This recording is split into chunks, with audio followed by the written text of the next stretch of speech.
Hello internet friends. In this video I'm going to rivet the muffler shrouds to the forward bottom fuselage skins. And immediately I'm going to realize when I primed I should have masked off this section here because that's where the shroud's going to go, and I need to put some firewall sealant there, and obviously it's not going to adhere well to the primer, so I just cleaned it up with acetone, got all the primer off, and then used the firewall sealant. But the correct way would be just to have masked that off when I primed, so it would be bare aluminum when I did the firewall sealant.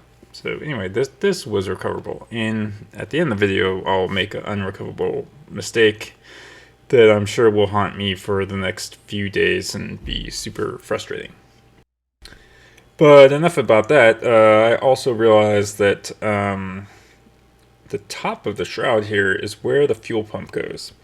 And I'm actually going to use a different fuel pump than Vans is supplying with their kit, because this plane is going to be all electric. So I'm going to use the System 32 Fly EFII electronic ignition kit, and that uses racing fuel pumps and not the what is it, Andair fuel pump or whatever, which also meant I need to order my fuel valve because I actually deleted that from the kit. So I ordered that the other day. I ordered some fuel tubing, ordered a tubing bender, a flare thing. I spent some money ordering parts. Oh, and I got the ordered the fuel pump too, so that's on its way eventually. But yeah, at the end of the video, I'm gonna spend some time trying to fix the mistake I make again. Foreshadowing, so bad. Yeah, so one of the frustrating parts about riveting the shroud here is that you can back rivet it pretty much all the way until you get to that doubler there, and then you have to use a bucking bar. Yeah, so that goes wrong. That's exactly what goes wrong. I'm still upset by it because I haven't solved it yet. So yeah, anyway, another thing that I noticed is that the finishing kit lead times are now 12 months. So I think I'm going to order my finishing kit very soon. I spent some time today figuring out what I'm going to delete from it because I'm going to do the Behringer wheels.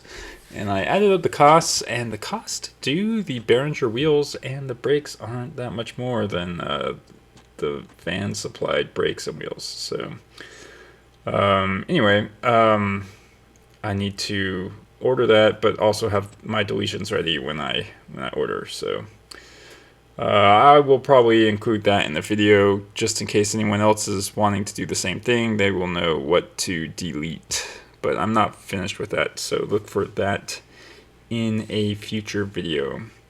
So again, you just saw me use the firewall sealant. That's much easier to use in my opinion than the fuel sealant, especially since we're trying to seal a firewall here and trying to prevent exhaust from coming into the cabin. And yeah, it works great. So I recommend doing that instead of the fuel sealant. I'm sure Vans has a reason they recommend fuel sealant, maybe because they have gallons of it on hand. But the firewall sealant seems to do the job.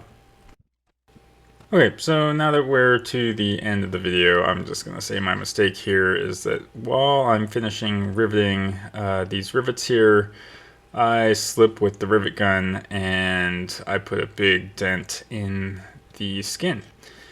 And then I figured, well, why don't I just hit it from the other side and get the dent out, and that didn't fix it. And then I just spent the rest of the time trying to pound it out, and just made it worse and worse and worse and worse until now it's pretty much unrecoverable. So my options are get a new part, which right now seems to be backordered from Vans. Or I think what I'm going to do, since this is basically just a flat sheet of aluminum with one bend in it, is order a sheet of aluminum and try to recreate this part. So we'll see how that goes in a future video. Of course, it takes a while to... Yep, there's me making it worse. So much worse. And I spent another couple hours trying to bang it out, and it just kept getting worse and worse and worse. So yeah, my options are try to patch it, which I don't think I can since it's on an edge.